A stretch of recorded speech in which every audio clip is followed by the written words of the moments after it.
മാധവാ പീതാംബരാ ഞാൻ നിന്നെ ഓർക്കുന്നിതാ. ഹേ മാധവ മധുമാസ ചന്ദ്ര നോവും ഹൃദയം അറിയുന്നില്ലേ. വേനൽ കനവിൽ പെയ്യുന്നില്ലേ.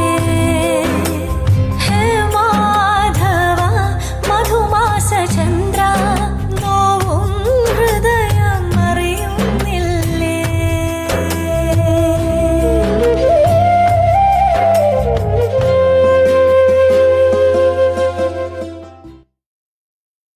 എനിക്കും അവരീ പറഞ്ഞത് നല്ല കാര്യമായാ തോന്നുന്നേ. ക്ഷേത്രവും ഭഗവാനെ നമ്മുടേതായിട്ട് മാത്രം അടക്കി പിടിക്കണമെന്നില്ലല്ലോ.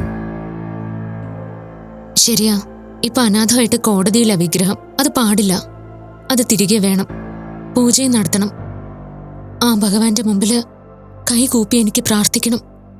മോള് വിഷമിക്കാതെ, മോളുടെ ആഗ്രഹം നടക്കും.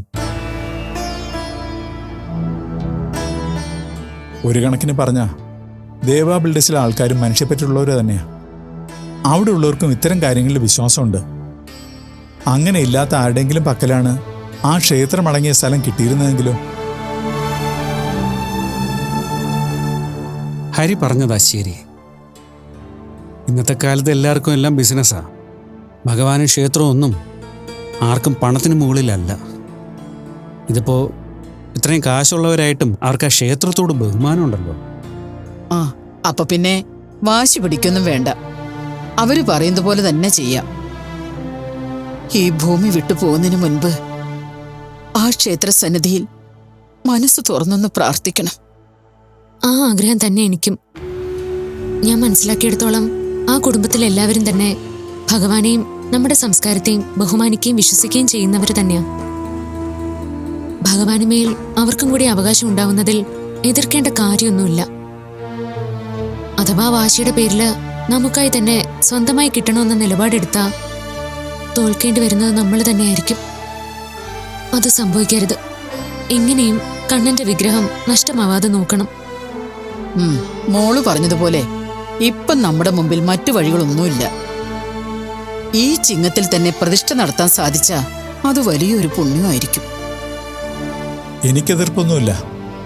തീരുമാനം എടുക്കേണ്ടത് അമ്മയും മനോജും തന്നെയാണ്. മറ്റ് അവകാശികളായിട്ടുള്ളവരെ കുറിച്ച് കാര്യമായിട്ട് അറിവൊന്നും ഇല്ലാത്ത സ്ഥിതിക്ക് നിങ്ങൾ തന്നെ തീരുമാനിക്കുക. അതിനൊപ്പം ഞാനും ഉണ്ടാവും. എൻ്റെ മോളുടെ സന്തോഷം അത് മാത്രമാണ് എനിക്ക് വലുത്. ആ വിഗ്രഹം നഷ്ടപ്പെട്ടത് മുതൽ ഇന്നുവരെ മോൾ അനുഭവിക്കുന്ന മനോവിഷമം എനിക്ക് നന്നായിട്ടറിയാം. മീരയ്ക്ക് വേണ്ടിയല്ലേ ഹരി ഞാനും ഇതിനൊക്കെ നിൽക്കുന്നത്.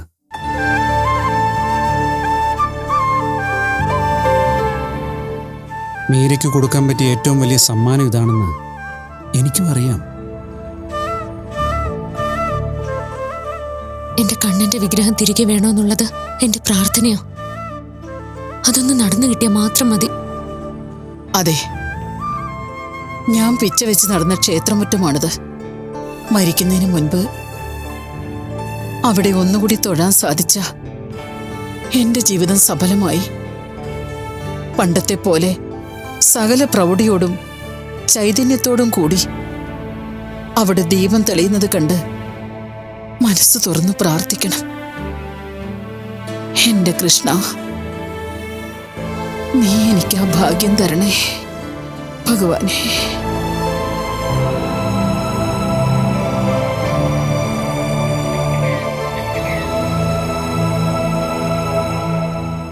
നമ്മൾ ആ സ്ഥലം അവർക്ക് വിട്ടുകൊടുക്കുമെന്നാണ് അവർ കരുതിയെന്ന് തോന്നുന്നു. എനിക്കും അങ്ങനെ തന്നെയാ തോന്നുന്നത്. അതങ്ങനെ വിട്ടുകൊടുക്കാൻ പറ്റുമോ ആൻറ്റി? ഒരു വലിയ പ്രോജക്റ്റ് ഞാൻ സ്വപ്നം കണ്ട സ്ഥലമാണത്. മീരയും വീട്ടുകാരും നല്ല ആളുകൾ തന്നെയാ. പക്ഷേ ഒരു കുടുംബക്ഷേത്രം അവിടെയുള്ളത്. അങ്ങനെ വരുമ്പോൾ അവിടെ അവകാശികൾ കൂടുതലുണ്ടാവും.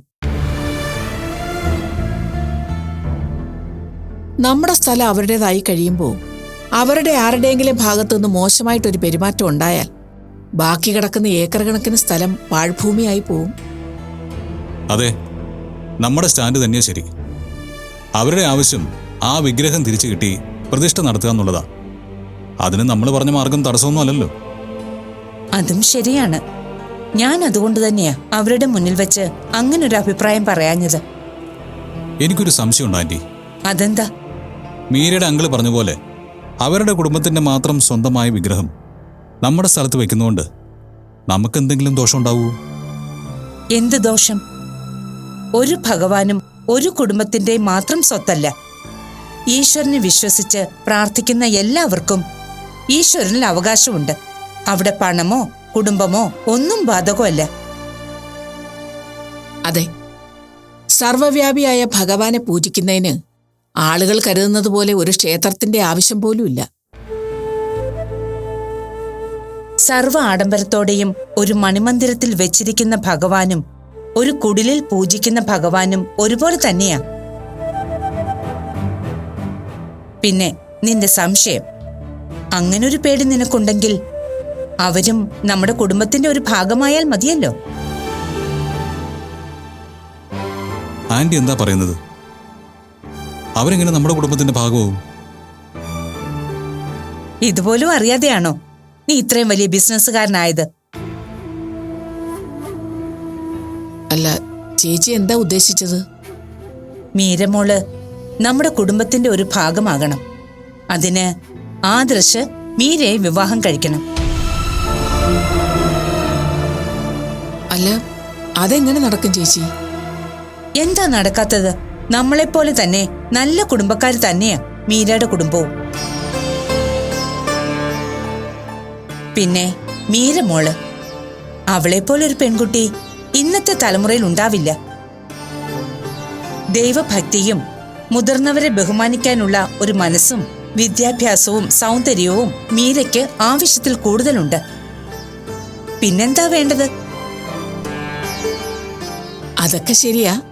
മീര എനിക്ക് ഒരുപാട് ഇഷ്ടമാണ്. ആ കുട്ടിയെ ആദ്യം കണ്ടപ്പോ എന്റെ മനസ്സിൽ തോന്നിയതും ഇത് തന്നെയാ. പിന്നെ എന്താ തടസ്സം? അല്ല ചേച്ചി, നമ്മൾ വിസ്മയ്ക്ക് കൊടുത്ത വാക്കോ? അത് തീരുമാനമൊന്നും ആയില്ലല്ലോ. വിവാഹക്കാര്യത്തിൽ തീരുമാനം ആദർശിന്റേതാണ്. ആദ്യം ഇവന്റെ തീരുമാനം പറയട്ടെ. എന്താ ആദർശ് നിന്റെ അഭിപ്രായം?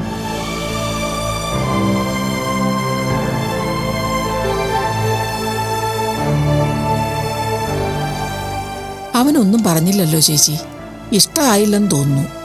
എനിക്ക് മറിച്ചാ തോന്നുന്നത്. അവന് മീരയോട് എന്തോ ഒരു താല്പര്യമുണ്ട്. അത് ഞാൻ മീര ഇവിടെ വന്ന സമയത്ത് തന്നെ ശ്രദ്ധിച്ചു. അങ്ങനെ ഒരു താല്പര്യമുണ്ടെങ്കിൽ അവനത് തുറന്നു പറയില്ലേ? അറിയില്ല.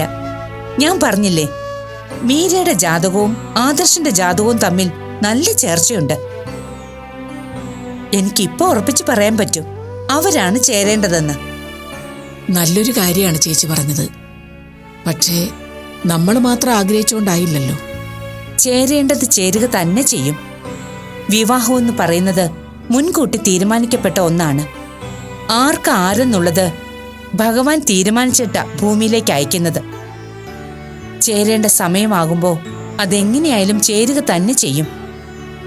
ഒരുപക്ഷെ അതിനുവേണ്ടിയാണോ ഇപ്പൊ ഇങ്ങനെ ഓരോന്ന് സംഭവിച്ചതെന്ന് പോലും അറിയില്ല. ചേച്ചി പറഞ്ഞതിലും കാര്യമുണ്ട്. നമ്മൾ ആദർശിന്റെ വിവാഹ സ്വപ്നം കണ്ട ആലോചന തുടങ്ങിയിട്ട് എത്ര നാളായി? ഓരോ കാരണങ്ങൾ പറഞ്ഞ് അവനായി തന്നെ പിന്മാറിക്കൊണ്ടിരുന്നു. അതുമാത്രമല്ല മാധവി, ദേവനായിട്ട് ആ കൃഷ്ണപുരത്തെ സ്ഥലം വാങ്ങാനും അന്നു മുതലേ അവിടെ ഓരോ പ്രോജക്റ്റ് നടത്താൻ ശ്രമിക്കാനും അത് മുടങ്ങാനും ഒക്കെ ഓരോരോ കാരണങ്ങളാണ്. ദേവ ബിൽഡേഴ്സിൽ ആദർശ് തുടക്കം കുറിച്ചതൊന്നും വിജയിക്കാതെ പോയിട്ടില്ല. എന്നിട്ടും ഈ സ്ഥലം മാത്രം കൈമറിഞ്ഞു പോകാതെ അവിടെ തന്നെ കടന്നു. അവസാനം ഭഗവാന്റെ പേരിലൂടെ മീരയും കുടുംബവും ഇവിടെ എത്തിയതും എല്ലാം ഒരുപക്ഷെ ഒരു നിമിത്തമാകും. അല്ലെങ്കിൽ മീരമോളുടെ ജാതകം എന്റെ കയ്യിലെത്തേണ്ട കാര്യമില്ലല്ലോ. അങ്ങനെ വന്നതുകൊണ്ടല്ലേ ഞാൻ ആദർശിന്റെ ജാതകവുമായി പൊരുത്തം നോക്കിയത്. ചേച്ചി പറഞ്ഞു കേൾക്കുമ്പോ എന്റെ ഉള്ളിൽ ഒരു പ്രതീക്ഷ തോന്നുന്നു. എല്ലാം ഭഗവാന്റെ തീരുമാനം പോലെ നടക്കട്ടെ. നമുക്ക് കാത്തിരിക്കാം.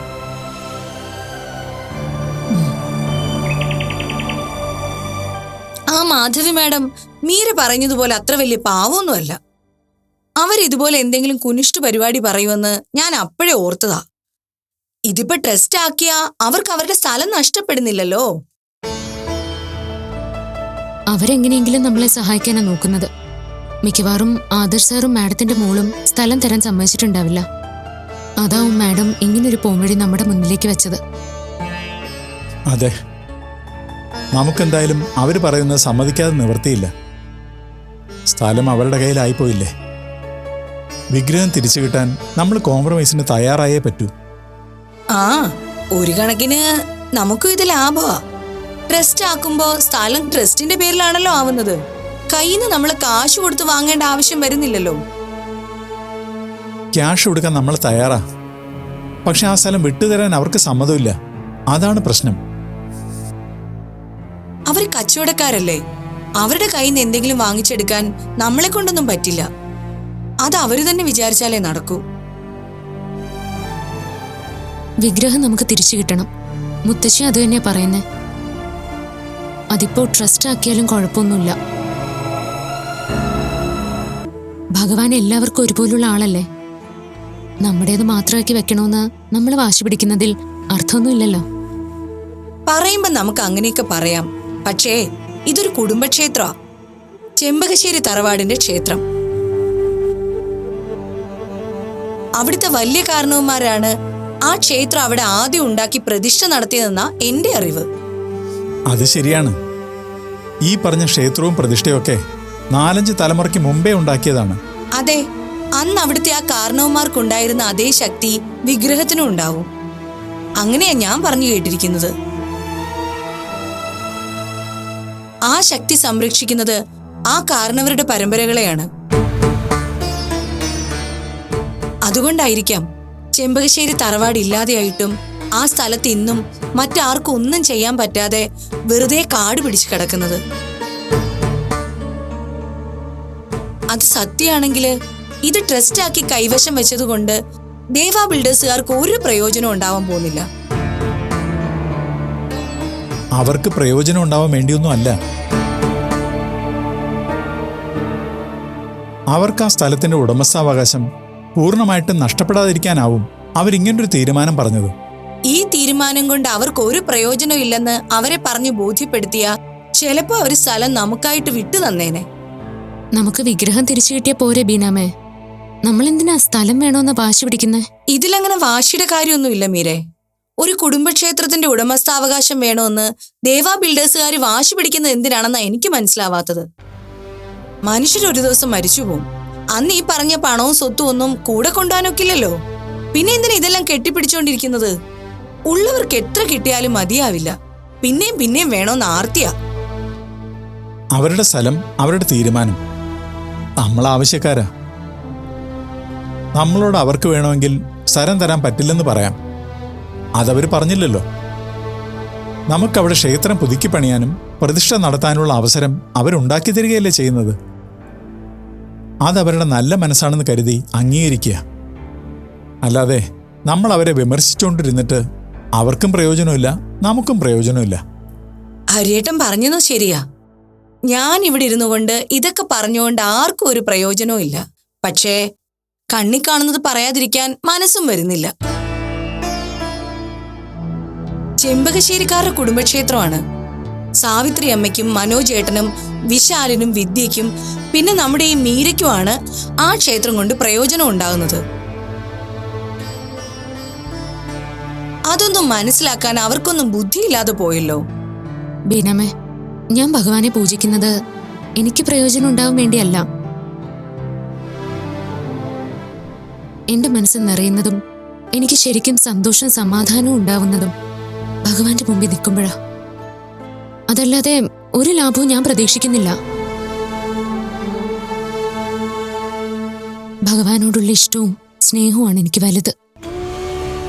അത് ഞാൻ കുട്ടിക്കാലം മുതല് ആ വിഗ്രഹം വെച്ച് പ്രാർത്ഥിച്ച് ശീലിച്ചതുകൊണ്ട് എനിക്കത് മാറ്റാൻ പറ്റുന്നില്ല. അത്രയ്ക്ക് ഞാൻ ആ വിഗ്രഹമായിട്ട് അടുത്തുപോയി.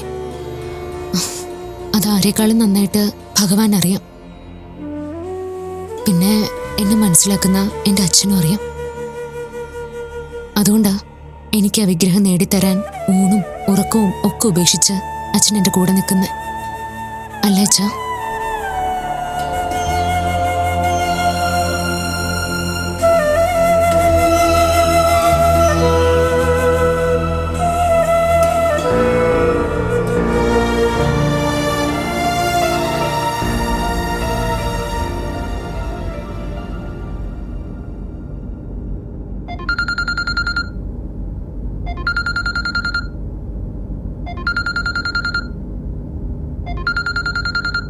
എടീ, നിന്റെ ഫോണിൽ ഇറങ്ങിയെന്ന്. ആരാണോ ഈ നേരത്ത്? അതാ ഫോൺ എടുത്ത് നോക്കിയല്ലേ അറിയത്തുള്ളൂ. ഇതെവിടെ വെച്ചു എന്ന് എങ്ങനെ അറിയാനാ? സമാധാനമായിട്ട് ഇരുന്ന് യാത്ര ചെയ്യാനും സമ്മതിക്കില്ല. പാടുപെട്ട് ആ ഫോൺ എടുത്ത് നോക്കുമ്പോ ഏതെങ്കിലും പ്രൊമോഷണൽ കോൾസ് ആയിരിക്കും. എന്ത് കോളാണെന്ന് ഫോൺ എടുത്താലേ അറിയാൻ പറ്റൂ. ആരെങ്കിലും എന്തെങ്കിലും അത്യാവശ്യത്തിന് വിളിക്കുന്നതാണെങ്കിലോ? എന്ത് അത്യാവശ്യത്തിന് വിളിച്ചാലും ഇന്ന് ഷോപ്പിങ്ങിന് പോകാതെ തിരിച്ചു പോക്കില്ല. അയ്യോ, കണ്ട കട്ട് ചെയ്തോണ്ട. അയ്യോ, അമ്മയായിരുന്നു വിളിച്ചത്. ഇതാണ് കാര്യം അറിയുന്നതിന് മുമ്പേ എടുത്തു ചാടി ഒന്നും പറയരുതെന്ന് പറയുന്നത്. ഞാനൊന്ന് തിരിച്ചു വിളിക്കട്ടെ.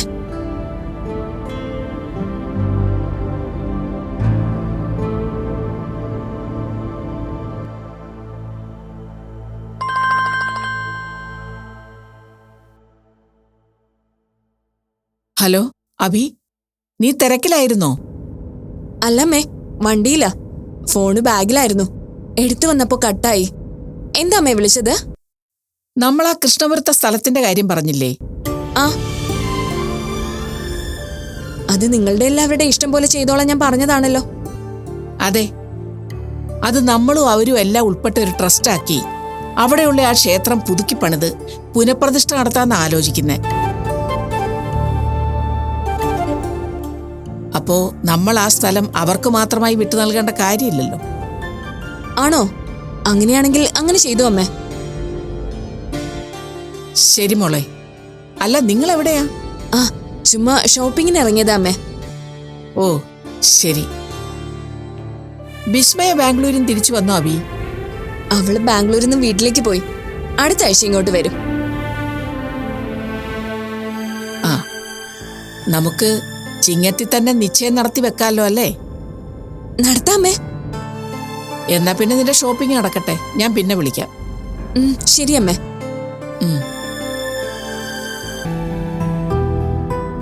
വിഘ്നേഷ് ചേട്ടാ, ആ കൃഷ്ണപുരത്തെ സ്ഥലത്തിന്റെ കാര്യം പറഞ്ഞിരുന്നില്ലേ?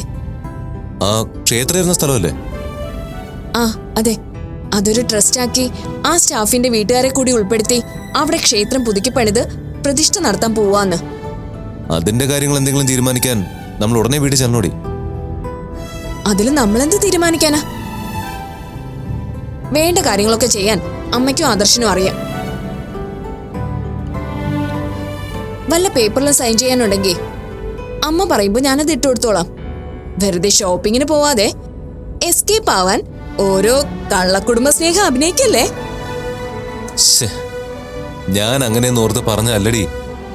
ആ ഓ, ഷോപ്പിംഗ് എന്ന് പറയുമ്പോ വിഘ്നേഷ് ചേട്ടന്റെ ആറ്റിറ്റ്യൂഡ് എനിക്ക് അറിയാത്തതല്ലോ.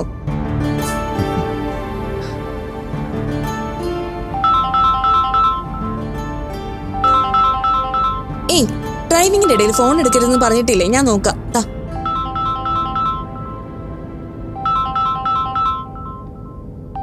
വീട്ടിൽ നിന്നാ, ഞാൻ എടുക്കാം. ഹലോ, ആ അമ്മേ, വിഘ്നേഷ് ചേട്ടൻ വണ്ടി ഓടിക്കുക? ആ അതെ. എന്തൊക്കെയുണ്ട് വിശേഷം? വീട്ടിലെത്തിയോ? ആ, അപ്പൊ ഗൂഡല്ലൂരിൽ നിന്ന് തിരിച്ചു പോന്നു അല്ലേ? നന്നായി. ഇനി നിശ്ചയമൊക്കെ കഴിഞ്ഞിട്ട് പോവാം. എന്നാ എല്ലാവർക്കും കൂടി ഇങ്ങോട്ട് വരാറുന്നില്ലേ? ശരി, ഈ ആഴ്ച തന്നെ വന്നോളൂ. എന്നാ ഓക്കെ.